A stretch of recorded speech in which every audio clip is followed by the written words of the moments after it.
Welcome to Talking Heads on USA Global TV, starring the one and only wonderful Dr. JACALYN. It's a prestigious place where world-class influencers and experts meet, and where you'll find the most trusted advisors and coaches for all things in life and business. Visit usaglobaltv.com to sign up for our newsletter, get the value you need, and be first in line to learn about events and giveaways and other valuable content. Connect with us. Email Dr. JACALYN at usaglobaltv.com to talk about how you can become part of USA Global TV. That's USA Global TV, where the doctor is always in. Hello, everyone, and welcome to USA Global TV and Radio. I'm Dr. JACALYN KERBECK. I am the president, founder, and chief listening officer here at our network. Our show today is presenting pet psychic Amina, and we do have an exciting topic today. We're going to be talking about saving the bees and the monarch butterflies, as well as end-of-life decisions for your pet. So who's going to have this conversation with me? That would be pet psychic Amina. Let's bring her out. Welcome. Yay! I feel like I need confetti. Even the digital kind, that goes down. That's pretty cool. I don't have to clean it up. That's even better, isn't it? I know. Talk about pollution. Oh, talk about cleaning up and a mess. We are just really in need of some guidance and direction when it comes to these wonderful creatures that are such an integral part of coexisting in humanity, the bees and the butterflies. Tell us a little bit about your background before we begin. For me personally, I am an animal crazy person from birth. So I have been talking to the bees, butterflies. I do have a conversation with mosquitoes, not in California. In other states, I am well-traveled over every state in the U.S., including Alaska. I have been to at least once, if not 5 or 6 times, and I've been to Europe. So you get a lot of education on what really looks like a giant mosquito. In Alaska, it's a joke where they have stuffies, stuffed animals that look like mosquitoes. Why you would want to own one of those, I don't know, but it's probably a running joke up there. Mosquitoes have a purpose. If anybody knows it, please share it with me. I haven't quite figured that out, but they do have all kinds of blood-borne diseases and things they can pass on. This is something I really suggest, if you're concerned in your area, talk to a professional. I'm going to come from the insect side, where honeybees are vital, absolutely essential to our food. If you want to eat anything, you can trace it back to a honeybee. And you're talking about, well, I love steak. Well, great. But if you like to eat cow or steers or any of those herbivores that eat plants specifically, then you need a honeybee to feed the cow that you like to eat. There's a chain reaction all the way through on all of these types of animals. All the insects have a point. The spiders have a mission of what they're doing. Does it matter if we know what the mission is? Some people need that. And that's what we're going to talk about, is enlightening you on the fact that if you want to eat, please don't swat the honeybees. Now, there's wasps out there and lots of other things that look similar, but if you're looking, it's a different behavior. The honeybees don't want anything to do with you at all. You're considered a carnivore. You smell like meat, or whatever. And we go around killing them when all we need to do is walk out of their way. They don't want anything to do with us. And we're going to get to is how to support the honeybee. We're going to get to that. All right. I'm excited for this topic. And I think one thing that would be interesting to share with our audience is there are different types of bees, as you were alluding to, and some of them, I'm going to use the word scary. Some of them are a little scary because they have those hanging things when they fly. Yeah. But are those types of bees also in need of being preserved? We don't want to kill anything, but no, we do get stung by something, then what? Then they die.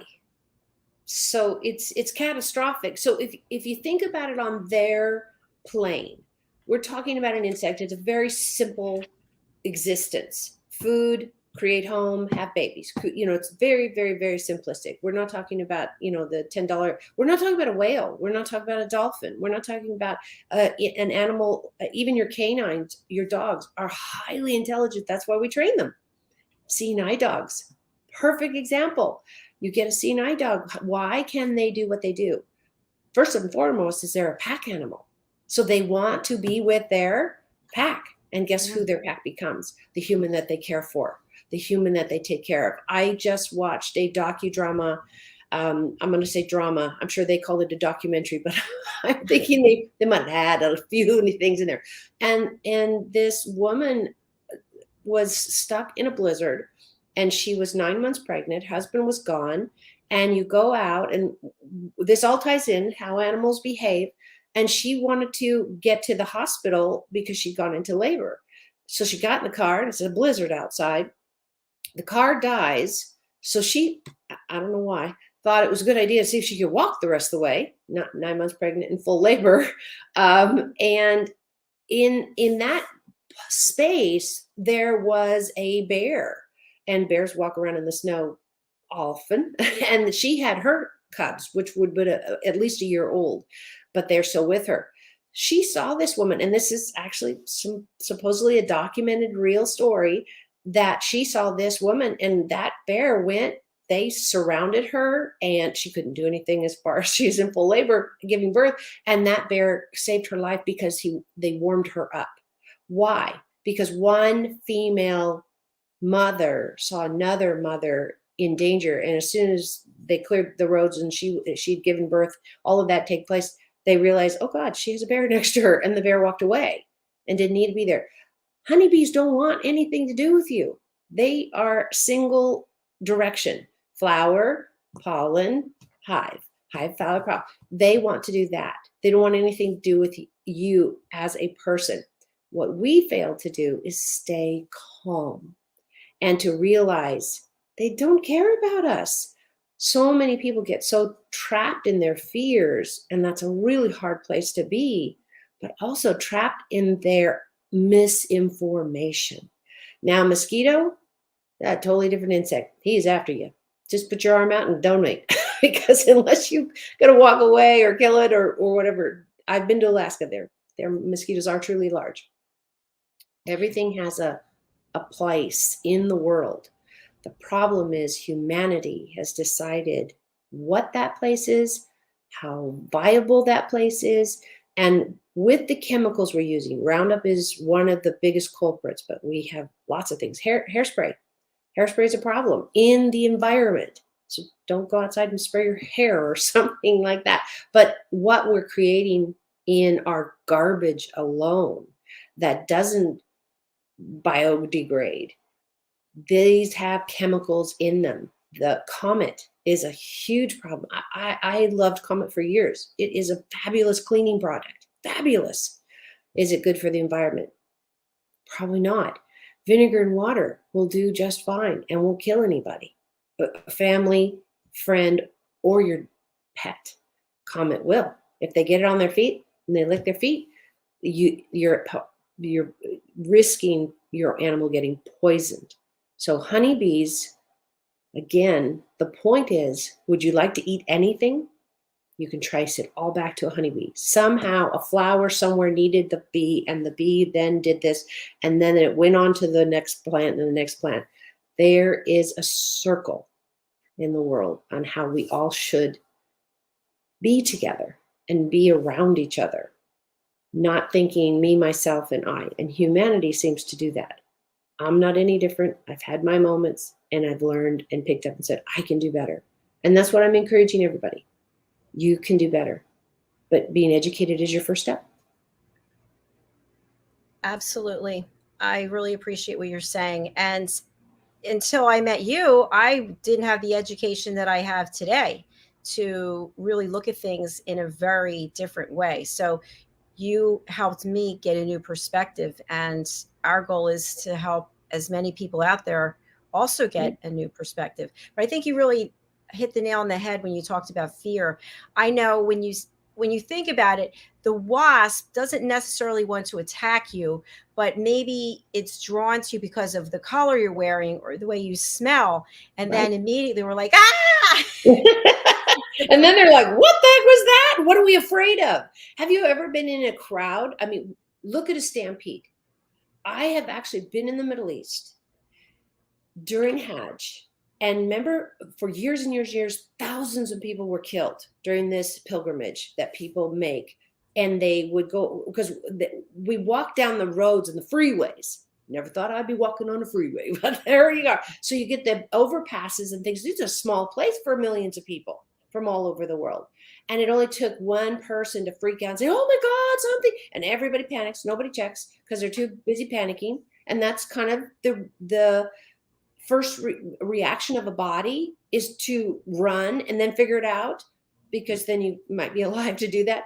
But what is amazing is the year I went, they actually had a guard of people that walked in between the crowd to stop it, to stop this type of panic.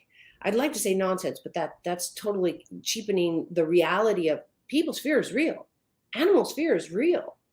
You just need to do the research and say, wait a minute, but why am I doing it? Am I doing it because I'm a part of the herd, metaphorically and physically? And we tend to do that. We do what our friends think are good, or our spouse thinks are good, or the society has decided this is the right way to do it. Is that the right way for you to do it? Is it the right? So what we're doing, what you do in your whole platform is, let me educate you. We are not throwing a stick over your head and say, no, no, no, no, this is the only way to do it. Well, because that's not real. That's, everybody's got to live and work through. A honeybee has the same right. A honeybee has a plan. Do you like food? Any food? Because the honeybee is essential.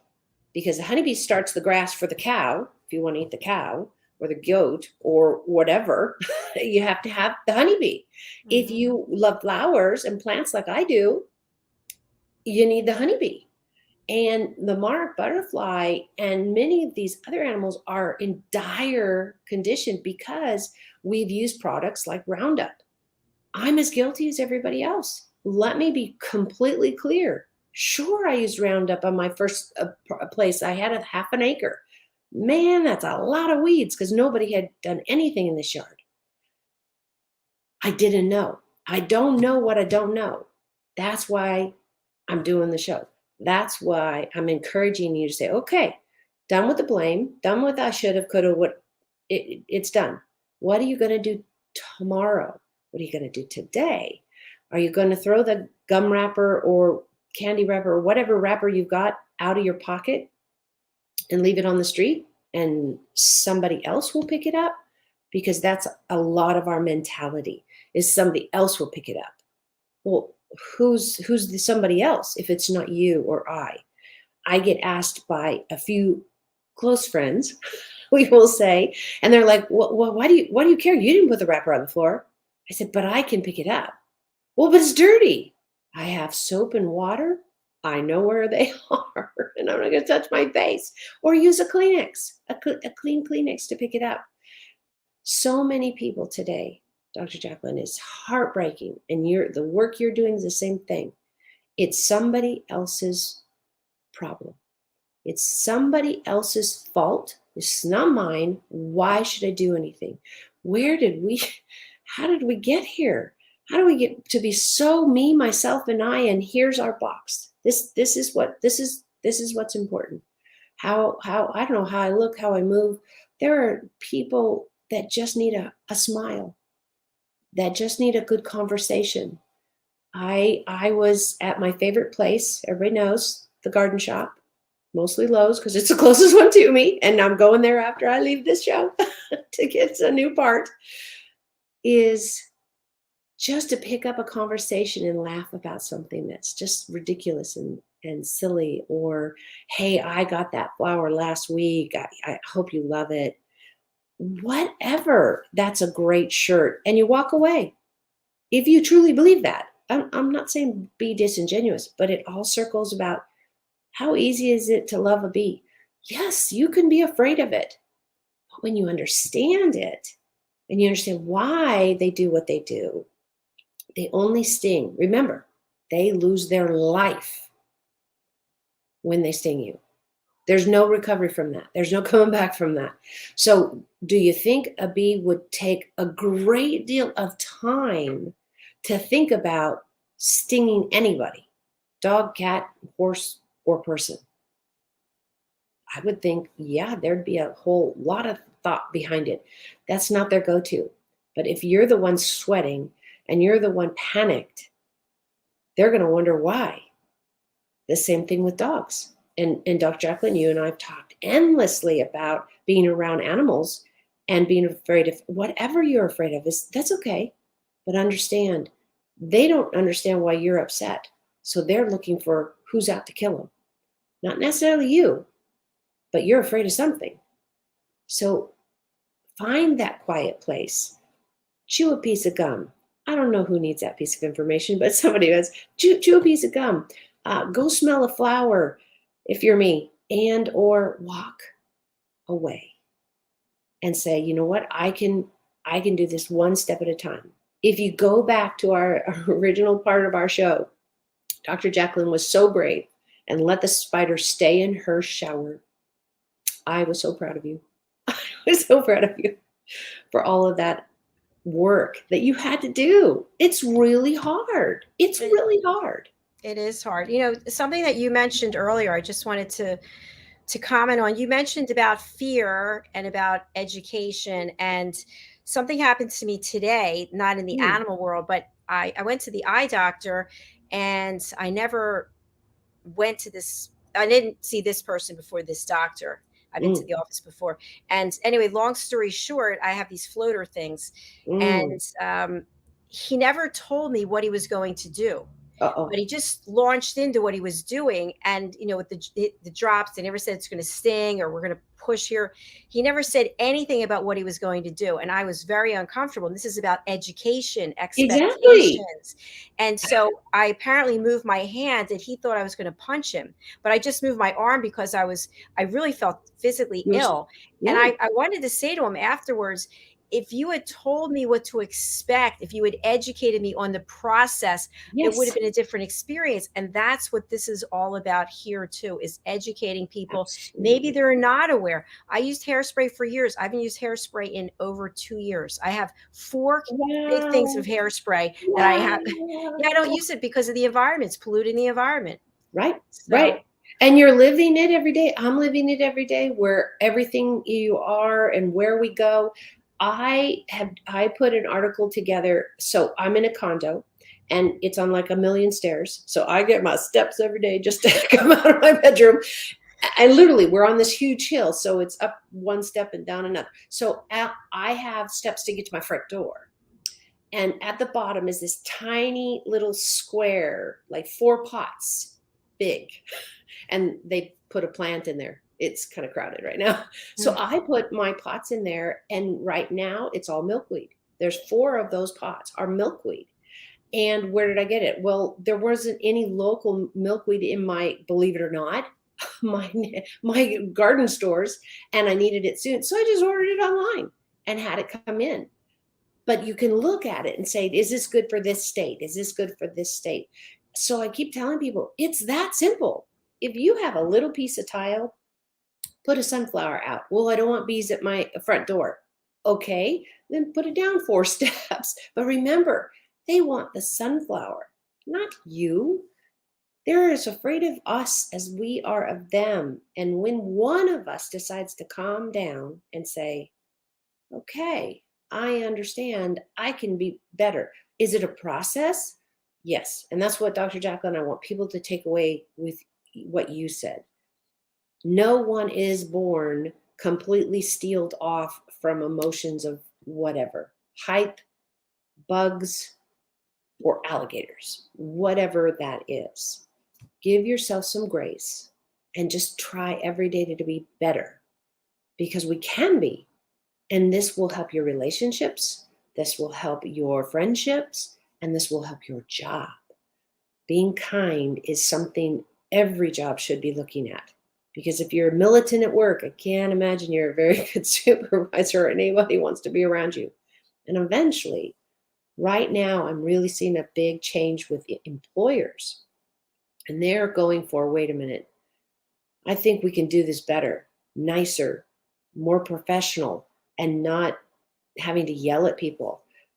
I actually, Dr. JACALYN, had a medical person, we'll leave it at that, actually yell at me on the phone about how I wasn't participating in my care appropriately. And I'm thinking, yeah, and you think this is going to help? I wrote her a very professional letter and said, I will not be seeing you in the future because I don't believe our communication style is appropriate. It happens. Yeah, it does. It definitely happens. It's kindness is free. And it Kindness has to is start king. with you. It has to Yes. start with me. We have to be the first one. And everybody says, why? They were rude. But you don't know why. And you don't need to know why. Because if you can, why can't you be nice? What skin is it off your back that they had a bad day and they said, rah, rah, rah, rah, rah. And when they calm down, you can say, hey, really like a better communication style because that's not working for me. But later, you don't need to be in their face. Sometimes I've actually grabbed somebody that was pretty much a stranger to me, and she turned around to crucify me and found out she was about ready to step in a broken glass hole. Somebody had stepped in broken glass, and now there was a hole where the glass had fallen into, and she was just plowing on, and I grabbed her by the arm and her shirt. She thought, oh my God, what are you doing? You're killing me. What? Because she didn't know me. We didn't know each other that well. And I said, look down. And she's like, oh my God. She would have broken her leg. She had at least cut herself on the glass, tripped in the middle of the road, and we were close enough to the walk. Don't jump to conclusions. Don't jump to conclusions. Can we have a banner now? Don't jump to conclusions. Because that's what we do. We think we know. We Right. don't. We always think it's about us, and usually it has Oh, nothing thank to you. do with us. And another thing is that when someone is in that state of mind and they're just freaking out, you can either take a step back, let them keep freaking out, walk away. You don't have to engage, and then Thank it you. just makes it worse because now you're involved yelling and screaming, and then it just escalates. Well, and I've noticed this recently, a couple of months ago, a client, and she's just wanted to re-explain, because I'm not getting it, and I'm justifying an aggressive behavior towards her pet. And I listened, and I said, no, I heard you, but how about we look at another way? But this works. But on what plane do you want to be? You want to be a dictator? You want to be a partner? You want to be a companion? Which one? The last two can go together. The first one doesn't fit anywhere. Doesn't fit at work. Doesn't fit with the postman. It doesn't, how many times if you see your postman and say, hey, I hope you have a great day. Thanks so much. Love getting my mail. Yeah. Remember, you probably will never have a wet letter ever again. Or Even just waving as they're in their truck driving down the road. Yeah. Or and UPS or any of them. I don't know when you were a kid, but my mom knew the name of all our close Yes. people. I don't know if we had more than one. I was a child. I didn't care. But she knew their names, and they knew her name. And I know the other day, I live in a big place, and I got somebody's mail. So I walked it over to their house, said, hey, I don't think this belongs to me. And the number was correct, but the street wasn't. So it's something. And it's like, why would I give it back to the postman when literally I can walk 2 blocks? Right. I know, but how many people would actually do that? Yeah. Yeah. Put some steps in. But I want to, because I don't know the value of this parcel, because it was a parcel, a little one. So I knocked on the door. And of course, everybody's a little leery, especially in a pandemic, to just open the door. But I put the good energy out, and I'll say they open it or they don't, or they have a camera, they don't, and I'll say, hey, got a package for you. And I had one person did come on the intercom. That was funny. Can I help you? And I said, oh, this got delivered at my house. Thought I'd drop it at yours. Oh, thank you so much. And I made a friend. I might never see her really again, nice. but I made a friend. Yeah. And I hope she passes that good energy on. It's this simple, people. It really, really is, to be in the world together. Because goodness sakes, if you fell down and, I don't know, broke your leg going across the crosswalk and everybody just walked right by you and said, sucks to be you, boy, you're not getting to work. Is that the world you want to live in? So it's the same thing with the honeybees. It's same with the monarch butterflies. Put them out something that they can eat, and they're beautiful plants. They're beautiful plants, and they'll die back into, dormant in the pots that I put them in. I can put them in the garage. I can bring them back out, and they'll grow right back. So there's really simple ways. And again, I bought the pots online, so they were very inexpensive. I've got dirt coming out my ear all over the place because I pot things all the time. This is really, really simple to coexist. But again, if you like to eat anything, cows or honey and everything in between, you need to love the honeybee. And it's really, really vital. It's our chemicals. It's the things we're doing, the towers, what were they called? Those, you remember the silos towers, and they had the smoke coming off of them from manufacturers or something? Oh, yes, smokestacks. Yeah. Yeah, there it is. There it is. Man, just going by them. I haven't seen them for years. And you go, where do you think all that dirty smoke is going? In your lungs, on your Yes. clothes, on your food, meaning the corn that's growing. Because in those days, right, you've got land wherever you wanted, and you built fields of food. And the farmers are really struggling to feed us because we've decimated the honeybee. This is all the connections. If you don't believe me, that's great, because I'm hoping you'll go and Google it or research it in any way. All you have to do is have a few plants that have flowers or some kind of flowering things, because just green plants doesn't help the honeybee very much. They need the nectar, not liquid. I would rather see everybody, for a hummingbird specifically, put in a plant, even if it's a window box, whatever you can do. And someday, Dr. Jacalyn, I just did pictures because yesterday I finally finished planting everything but one broken pot. And all I have is a stairway. And at the bottom is the milkweed in this tiny little plant. And so I've got pictures. They'll go up on my Facebook so that people can see it's really that simple. And a heck of a lot of fun. Heck of a lot of fun, because I get to play with them a little at a time, and I get to see the animals come. And I wish I could sit out there. I wish I had a camera to sit out there and watch the butterflies, but I don't have that much time on my hands. I think it would be interesting if you shared with the people watching and listening if they are concerned about any insect landing on them, a bee, whatever it might be. What do they do? How should they respond? If you are afraid of being bitten, so just like I walked this through with you, Dr. Jacalyn, and so many other people's, spiders and honeybees. Let's talk about wasps, honeybees. They're going to react differently, but the feeling by humans is still fear. So the first thing I want you guys to do is take a deep breath. When they can feel your anxiety, it comes out in our pores. It comes out as a smell to them. I understand from the scientists. I've had no honeybees discussing it with me. Their vocabulary is very small. So you want to first, and Dr. Jacalyn, you are the expert here because you've done it recently. But so correct me after I go, you give your experience if you can, or you feel like it. But when I was growing up and really, really loved the bees, but I didn't know how to safely be around them, it's stand still, calm your energy, and then say, hey, nah, I'm going to go that way, and try to just get out of their way. This is not the same as a wasp. A wasp is more of aggressive. So you need to be a lot more proactive and remove yourself as quickly as you can without running. Now, running might be an option with wasps and honeybees, but the calmer you do it, the easier it is. Is this easy?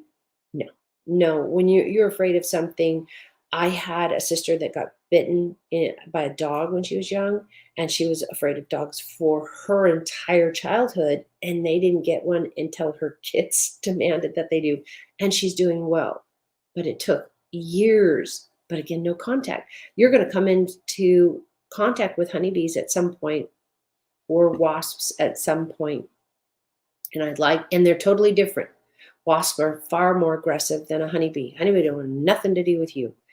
They can't use you. They can't eat you. I've seen them rest on people, on their arms or their legs. And to me, that would be the ultimate in compliment, because the animal that is afraid, like dog, cat, I'm using those as an example, and they're running wild and they come up to some human and ask for help, food, shelter, broken leg. We've seen it. In my industry, we've seen it. Then you have something special that maybe you don't realize that you can help, because you have that inner calm, or the inner love. And if an animal, a stray, comes up to you and asks for attention or help, take the compliment that it is. They're feeling safe with you. You might not feel safe with you.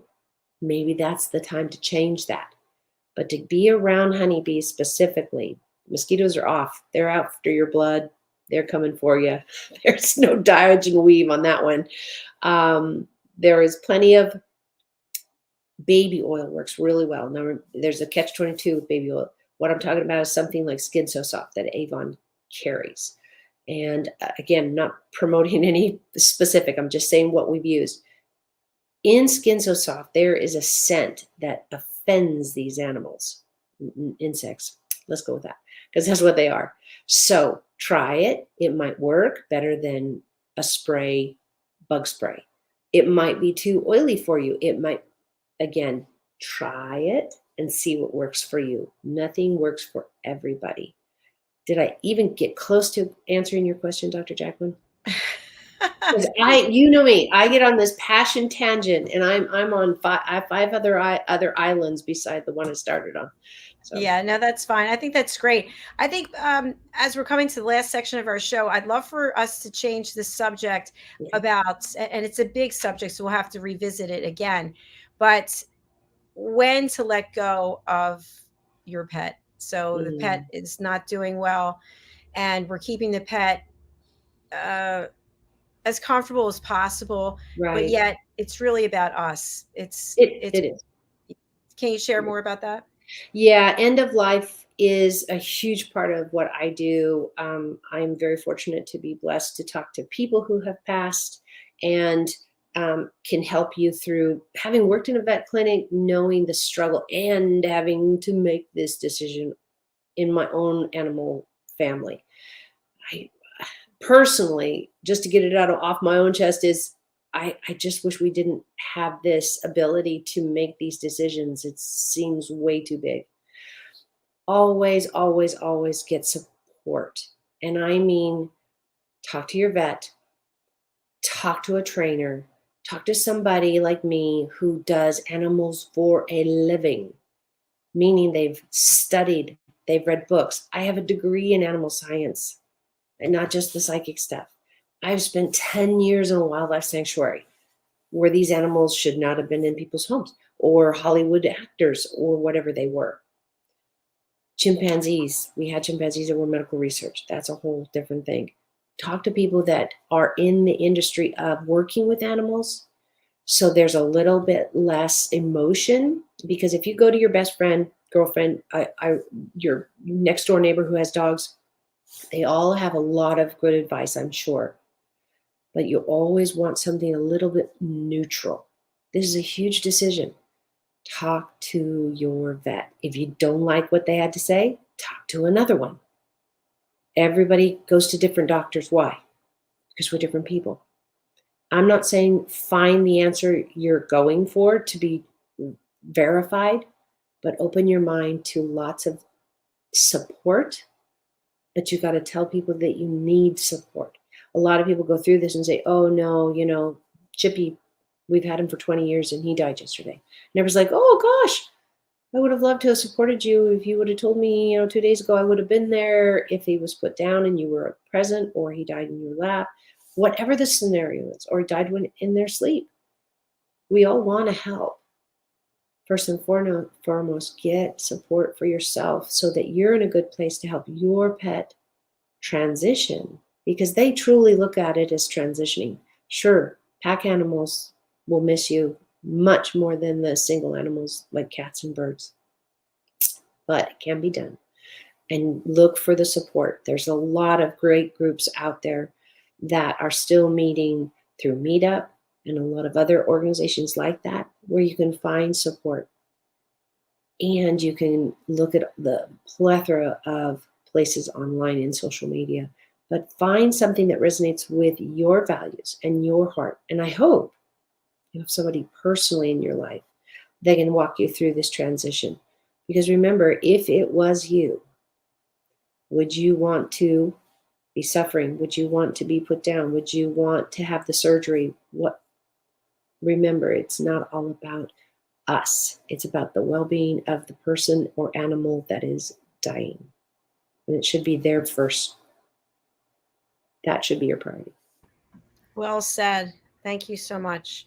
And it is a hard time for any of us who've lost pets. I've lost 3 that I had just myself. And it was really hard because as one went, the other 2 were really in a bad way, knowing that they lost their loved one, their family member. And then the other 2 went downhill pretty quickly after that. Yeah. Is that the normal? Not always. I mean, normal. What is normal? What is normal, really? It is the challenge of, and I'm sure it challenged you right to the end of your abilities of saying, how do you get somebody to want to live? And somebody can be furry or not, or a bird or whatever. You can't. What you can do is make their life pleasant, enjoyable, heard, loved. And in that, if that's will change their mind, then great. Sure, I'm all for getting counseling for people and having somebody professional to talk to. Absolutely. But we're talking about your pets. So you could talk to a trainer and say, how do I support? If you know, for example, that you have a dog that is terminal and the vet has said, there's nothing more we can do except for make them comfortable, then guess what? It's ice cream every day. It's, Snickers are terrible. The chocolate and the candy bar is terrible. But if you have a diagnosis of terminal illness within under 6 months, talk to the vet again. 30 days would be better for my personal choice. Then why not let them have steak every day? If you can afford it. It's not good for their heart. It's not good for a lot of things. But go out celebrating life, because as a person who talks to people and animals who have passed, it's part of my gift is talking to dead people. We kind of joke about it in my house.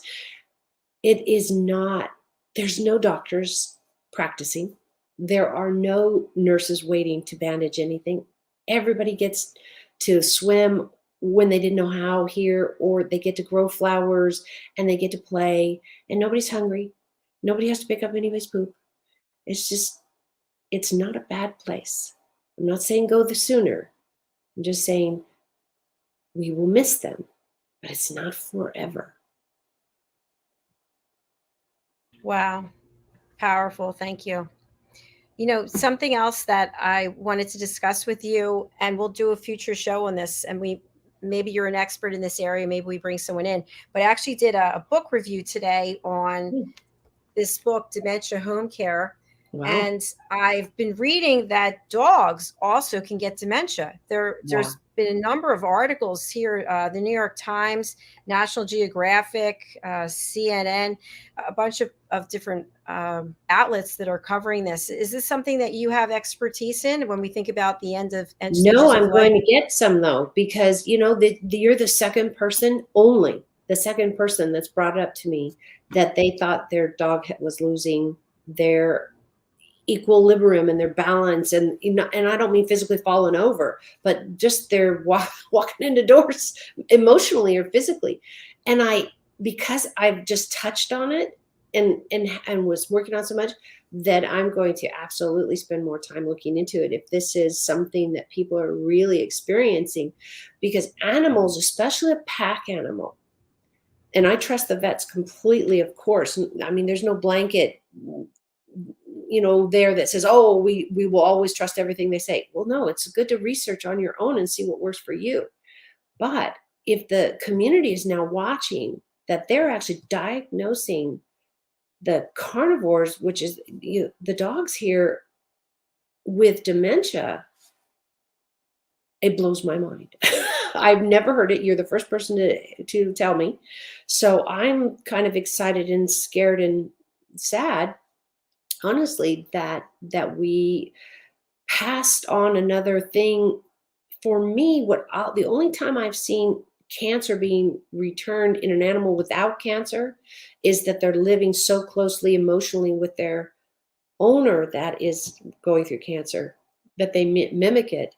I wouldn't be surprised if the vets are finding that they then have cancer. It's not like they manifested it or something, but with all that trauma that specifically the dog is going through, it's very easy that we do cause a lot of our own illnesses with our lifestyle. So, wow, Dr. JACALYN, powerful, powerful. Can't wait till we delve into that deeper.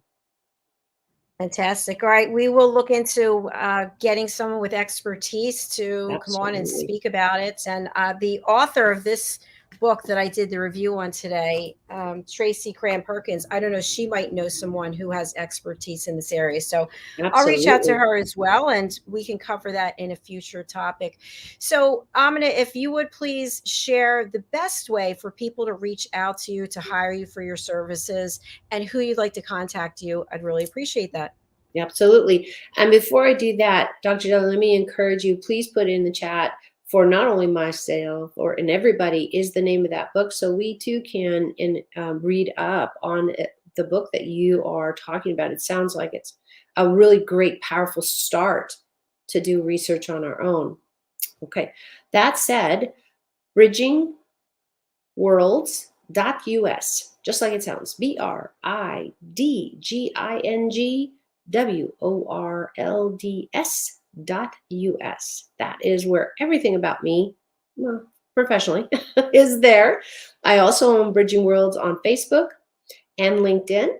So on LinkedIn, it's under Amina Ramazani. And I would love for you to join me. I try to share as much free content as possible because that's the way I work, and I truly believe we work. And that's what Dr. JACALYN's doing. Why am I working with her? Because she has the same heart work, is to share the information that we can dig up and find and be passionate about. And we can share it with you to move your life in a better direction and give you choices. Because when you have choices, I think we're all happier. So, wow, love the new topic. Just what you're talking about. Can't wait to get my hands on the book and find out what's going on. Things are changing all the time.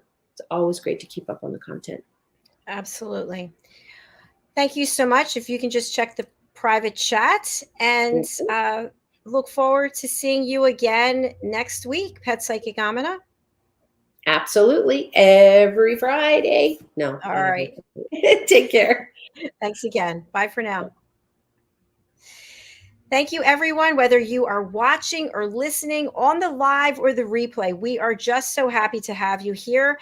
As Amina mentioned about this book, I'm not a paid spokesperson, by the way. I did a whole overview on this book. It is so valuable. If you know of anyone who is a caretaker for someone with dementia, this book has so much value. Please do check out over on our YouTube channel the show from today, Dr. JACALYN's book club. You'll find out more information there. Please reach out to Amina. She can bring so much value and joy to your life as she has to mine. And her contact information, I'm actually going to copy the banner that you were seeing the whole time during the show, and I'm going to paste it right here so that you can have it to refer to later. Okay, that is the end of our shows for this week. Just a reminder, we do have a fabulous newsletter called The Global Post.